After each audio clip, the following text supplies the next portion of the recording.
That sounds so corny. It's very common to resent the teachers. They are not worth keeping around. Hey guys, I know it's been a while. I've been wanting to be way more consistent with YouTube and just things that bring me joy. And I thought today would be a perfect time to start giving tips as a incoming sophomore for high school. We're gonna be talking about procrastination, criticism, socializing, staying on top of your work, just things that I found useful in my journey throughout high school. So while I talk, I'm gonna try to get ready for absolutely nothing. We have to get our shit together. We're gonna do it together. Glycolic acid. I keep all of my skincare in a mini fridge that I bought. It wasn't too expensive actually, and I feel like it's so soothing. Once everything is like cold and nice, it just feels depuffing. And I've heard that cold skincare actually makes everything better? Question mark, question mark, question mark. We have to stop procrastinating. I know we want to scroll on TikTok and we want to talk to our friends, but you also have to focus on yourself, and part of focusing on yourself is focusing on your schoolwork. And procrastination is one of the worst things you can do. And I shouldn't be the one speaking on this because I'm the kind of person that leaves everything to be done at the last moment because I work better under pressure, but I know for a fact that as school gets more intense, considering this is my first year starting to pick courses that will reflect in my post-secondary studies, I need to put myself together and I need to give myself the respect, educating myself better and helping teachers educate me. The way I help myself work is music. I sit on my bed and I tell myself afterwards or during it, I'm gonna drink a matcha. I'm going to take little breaks to call my friend to ask about this subject that I know she's good in, I know he's good in. Another thing that also helps me is learning on my off time. I have various interests that some are a little bit nerdy, some are a little bit more like, oh, like you're studious, like okay. I like to read, or I will look into something that I'm interested in. So for example, Greek mythology or lore on a video game, right? Gives me this passion to work towards something that I'm really interested in, and I can translate that same passion into my schoolwork, and I always find reasons to put my interests into the work that I'm doing. It's a kind of self-care where you do what you want to do that really helps you work towards academic things. Once you have information and once you feed your brain, it will crave more and school will become more fun. And I understand sometimes grade 9, 10, freshman year and junior year, I believe. We don't do those names in Canada, so I just go by 9, 10, 11, 12. I think with patience, you enjoy learning once you know that you want to feed your brain the information that it so much craves. Basically, I'm saying you should help yourself work. Try different methods for sure. I wrote some down here. Stay at home with a drink you like or at a cafe. I think that keeps me accountable because I want to look busy in front of everyone else at the cafe. Chew gum. I find that when I'm studying, chewing gum really zeroes me in on what I'm doing, and I've heard scientific studies that our taste buds are connected to your memory. So if you chew the same flavor of gum that you're doing when you study for biology terms, when you chew that gum, when you're doing that test, it will bring back that information. Try different study methods. Something that was really helpful for me during my finals was making a Quizlet of all of my topics that I really needed to nail down on, and I would ask my friends to make a Quizlet stack for a certain subject, and we would trade notes. If you absorb information in different ways, and you have someone reliable enough that you know, oh, this person really focuses on their studies, their notes are gonna be really good. Reading something, the same piece of information in different ways, really helps. So I always make Quizlets and I do it a few times. I test myself. There's also a testing feature on Quizlet. Once you have your things, it automatically does it and you can do like a little multiple choice test or short answers and just do that.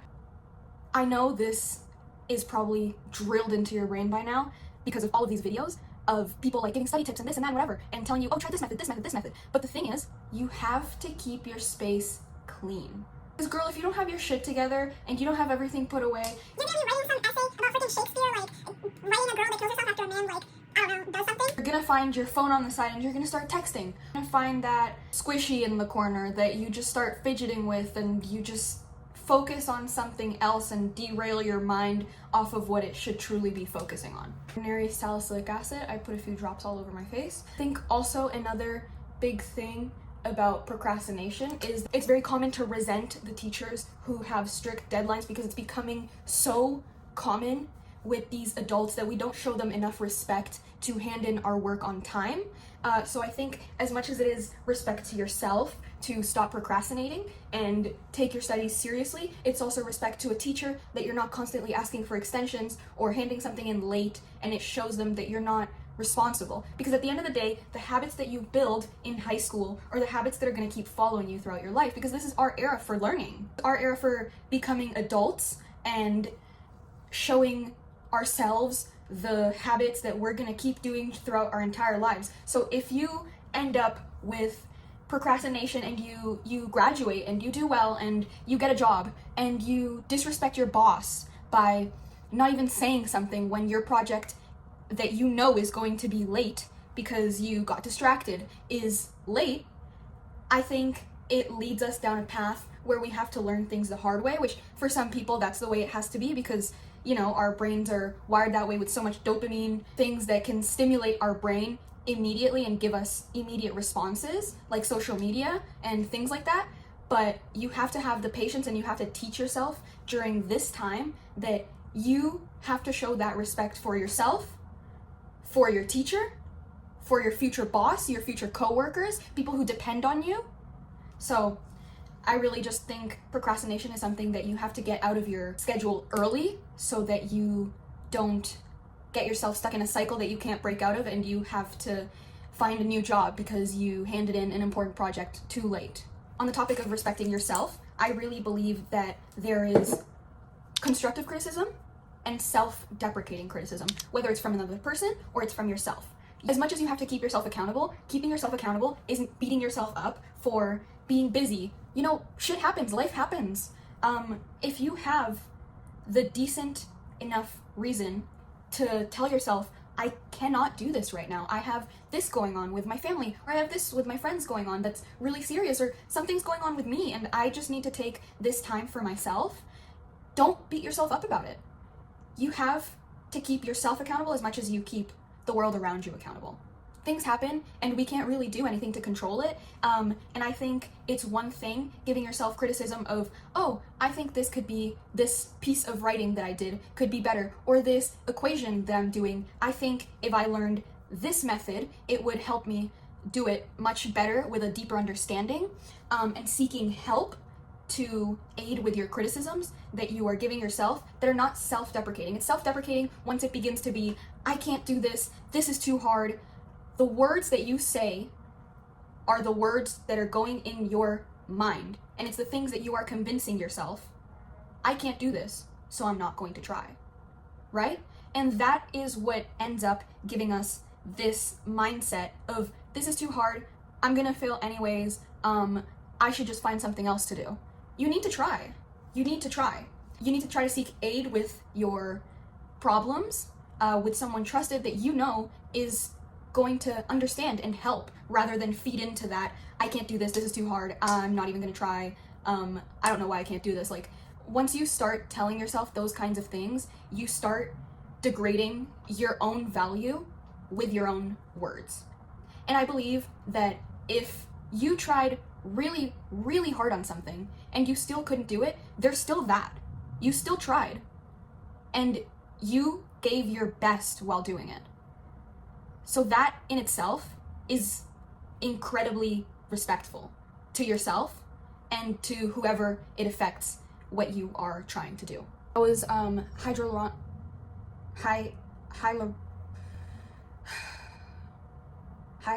hyaluronic acid by The Ordinary.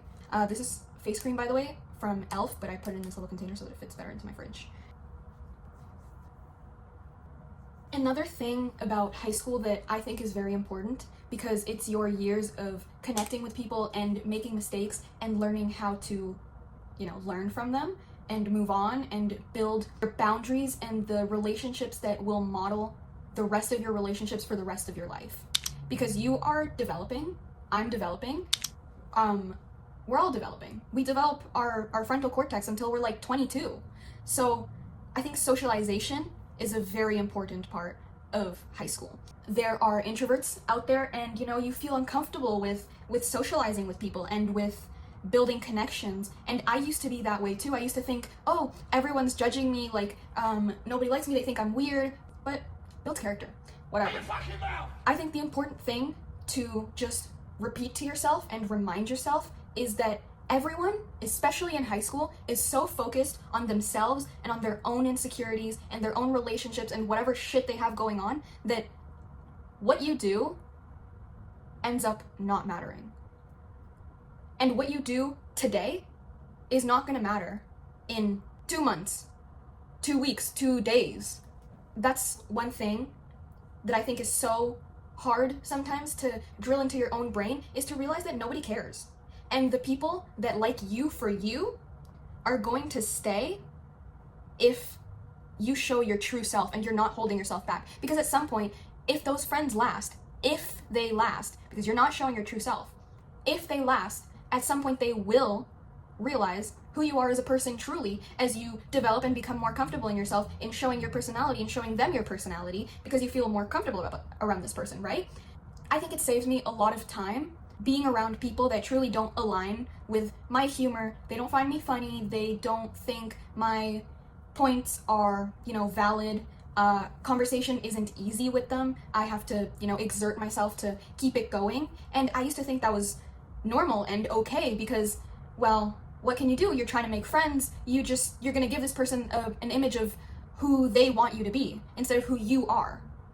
But at the end of the day, those friendships don't work out because you're putting on a mask of someone you are not. I personally, as a prior introvert, that sounds so corny, I started telling myself it doesn't matter what these people think because I don't want to be friends with them. If you're going to judge me for being who I am, if you're going to dislike me for my humor, if you're going to talk about me because of the way I look, my body looks, my face looks, my hair, when I'm trying to figure shit out with this curly mess, I don't want to be around you because I don't want to be around people that think, rather either secretly or openly, that I'm not someone that they want to be seen with because I'm embarrassing. I had an experience with a friend recently, I did cut her off, where it was her, me, and a guy friend, right? So we all speak Spanish, so 3 of us would just hang out and talk in Spanish and, just be comfortable around each other, right?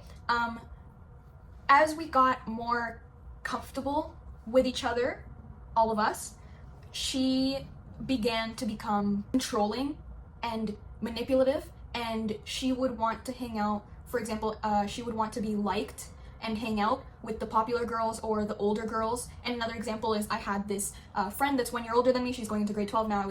When everything happened, I was in grade 10, she was in grade 11.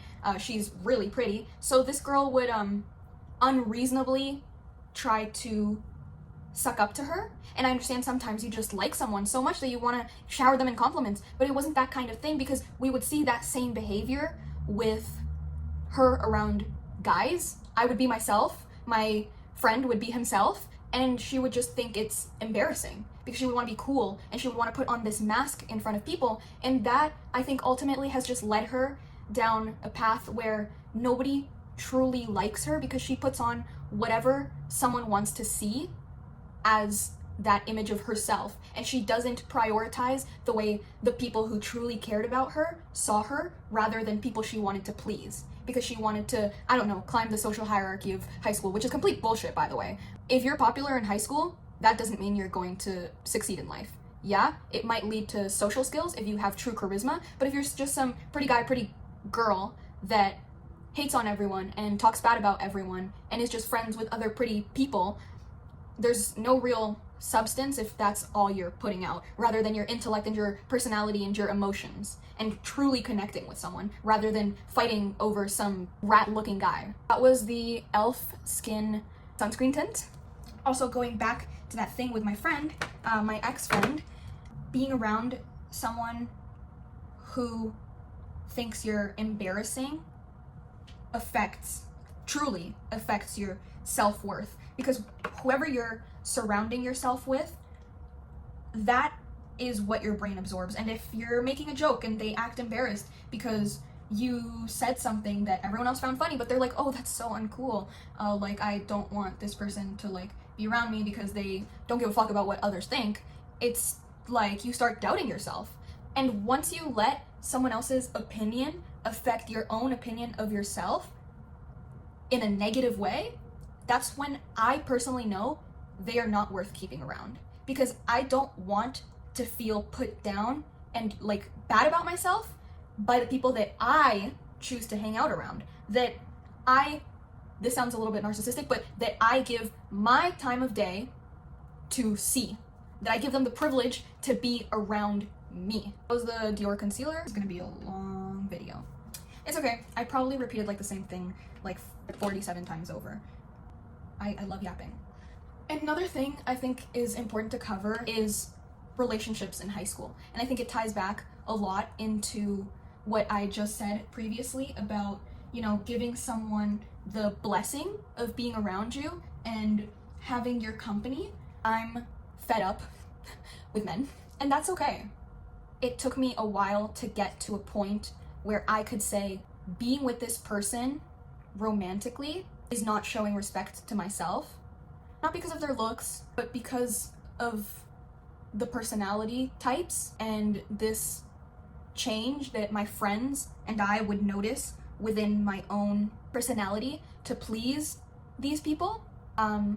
I had a relationship that I got out of, and it was just, I didn't notice it because I was so convinced like, oh, I don't care anymore what people think about me. I'm always myself. But my friends would notice and they would tell me, and I didn't want to listen to it because I didn't want to believe that I was changing myself for this person to like me more, right? Even if we were dating, and like, I always felt like I had to please this person. I feel like sometimes it's different when it's someone that you like emotionally, physically, and you're in a relationship with rather than your friends, because you know, it's a different kind of brain chemistry when you're around that person. So you want to please them.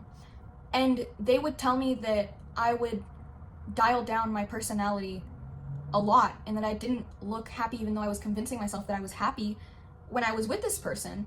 And they would tell me, yeah, you would just not make the kind of jokes or certain jokes that you would always make when you were around us because, you know, you looked uncomfortable with the way that he reacted to those jokes. So you taught yourself to stop doing that. This person also, for example, we'd been friends before we started dating. So I thought it was friendly banter. Now I realize it's just trying to change me into the person that he wanted me to be. And I fell for it, unfortunately. He convinced me to stop liking certain music that I liked because he thought whatever else he was listening to was superior or better. And I took it to heart because I just wanted to be with this person so much that I wanted to be the person that he wanted me to be. So I stopped liking that music. I started trying to force myself to like, you know, his music. For example, I would wear certain outfits. I would feel less accepted and less pretty when I didn't wear the kind of outfits that, you know, he liked. And at some point I started realizing, like, during our relationship, it was like, wow, like I don't ever get compliments from him when I wear something that I like, that is comfortable, that isn't, you know, what he wants me to be. It was his first relationship and I wanted it to work out so bad that I just brushed everything off. And even after talking to him, it would just be the same thing again. And it just felt like this cycle.